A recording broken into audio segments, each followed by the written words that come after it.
What's up, guys? A while back I posted a video about my new job with the Penn State baseball team. Now that I have a full fall under my belt, I want to answer a question that I've gotten a few times. What does this new job look like on a day-to-day basis?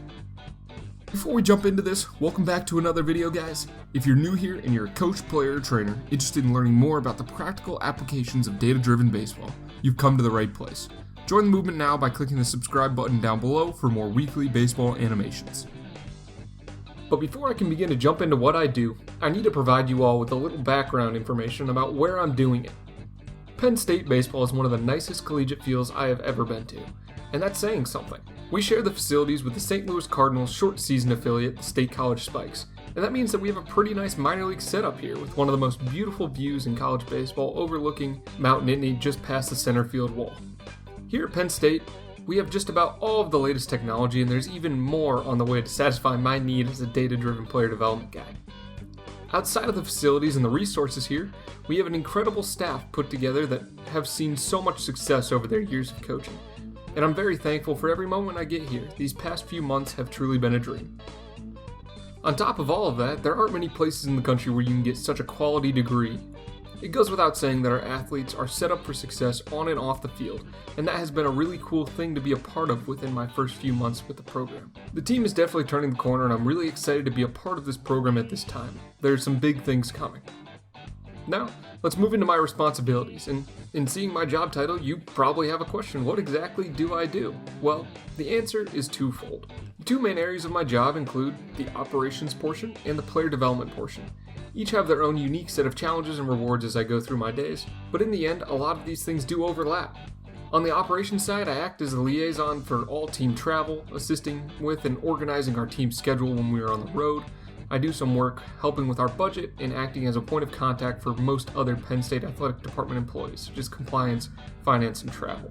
Now, as exciting as all that stuff is, I know you are all following this channel because the other half of my position, the player development side of things. This is where, honestly, most of my time is allotted to, figuring out how to get players better. My expertise, as you all know, comes mostly from my experience implementing technology into that process alongside what processes this coaching staff already had in place. My work with the team in this regard acts as truly supplemental material in the overall development of the program. Through the fall, I worked on tons of individualized reports for each of our players highlighting what work needed to be done in order for them to perform at their peak levels come February. And this will continue throughout the rest of the fall. These experiences are the ones I've begun and will continue to share with you as I continue here with Penn State. So if I'm taking you through a day of my life, let's take this a step further. If you ask anyone working in sports, they'll all tell you that no 2 days are ever going to be the same. And that's one of the things I really love about working in this industry. There's always a new challenge that keeps you coming back for more. So a weekly itinerary really wouldn't be an effective way to tell you about what I do. Now, on the daily end, my general schedule stays pretty consistent at this point in time, but this is going to be completely different once we hit the winter, and it's going to change again completely once we get into the spring. For now, I'll take you through my typical fall day.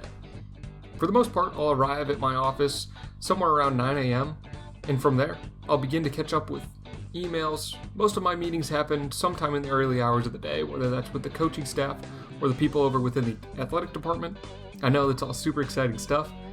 The next portion of my day will be spent analyzing video and data collected throughout the entire fall as I continue to create individualized player development plans for each of our guys. To give you an idea here, I spent a lot of my time on my computer planning out throwing programs, pitch design ideas, and other things of this sort.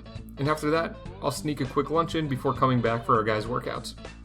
When I get back in the early afternoon, this is when the athletes start rolling in. We will generally meet with these guys individually within the coaching staff to discuss previous outings within our inner squad, review any video, and talk about the plans for the future on what needs to be done with each guy.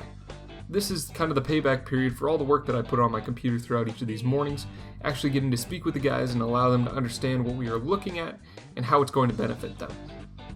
And once we get to the middle of the afternoon, we have our practice. This differs from each time of year, but for the most part, this is where I spend a ton of my time during the afternoons. At practice, for the most part, I'm stationed down in the pen, helping run the technology and aiding in the pitch design process. I've done quite a few videos on this in the past, so definitely go and check those out if you're interested in seeing more of that. So hopefully this answered the simple question of what I do each day. Obviously some of it is going to be pretty vague, so if you have any specific questions, please leave them down in the comment section below. To give you a better idea of some of the bigger picture items that I've brought to Penn State, the first thing I'm going to talk about is something that's very near and dear to my heart, and that is the revamping of our student manager program. When I started here this fall, we had 2 returning student managers from the previous year, and now we're up to a team of 13 for this semester. Those 13 students are working in departments made to mimic the way a front office of a major league team may work. We have everything from kinesiology students to on-field staff and everything in between. These guys and gals have done a phenomenal job this fall, and I'm excited to see how they continue to grow this spring. Next is obviously going to be the reason that I was brought here, and that was to help implement technology into the player development systems here at Penn State. My role here has truly been to create and manage different systems in order to provide simple and easy to understand feedback on how each guy can improve, and I'd say that we've done an excellent job of this fall. I've said this in the past, but for me, player development is all about bringing guys who are already talented enough to make it under the lights on the big stage. But what can we do as a staff to help them reach their ceiling? Utilizing data in this regard, to me, is like using a calculator on a math exam. Yes, you could eventually arrive at the correct answer, but what can we do to speed that process up and make sure that we are taking the most efficient route from point A to point B? I've discussed some of these things that we've already implemented, but there's so much more to come down the line with all of this. So what's the point of this video? For me, it is to help share more information about what working in this industry entails, to spread my experience and my mission of data-driven baseball with all of you guys. And all in all, I also just want to take some time to thank you all for the continued support over the last few months as we continue to grow this channel. It's been a great experience so far sharing with you all what I do, and I promise there's more exciting content planned for the future. Thanks for watching. If you liked today's video or you just want to support the channel, please leave a like down below. Leave a comment with any questions or suggestions for a future video, and subscribe for more weekly baseball animations posted every Wednesday.